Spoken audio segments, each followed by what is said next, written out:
Hi everyone, I am here with another K-12 Cybersecurity Minute from Securus360. Today, let's talk about cyber awareness for students. In my conversation with numerous CTOs from various school districts, one common theme emerged. While most districts provide cyber awareness training for staff, none have programs specifically designed for students. Cyber awareness isn't just vital for adults, it's critical for children as well. Students are particularly vulnerable to phishing, impersonation, and identity theft. Teaching them how to recognize and avoid cyber threats early is an essential step in fostering a safe digital environment.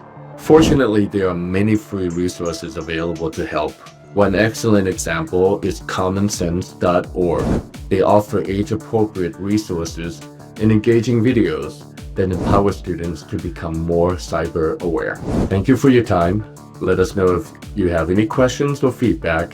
We are here to help protect your school district.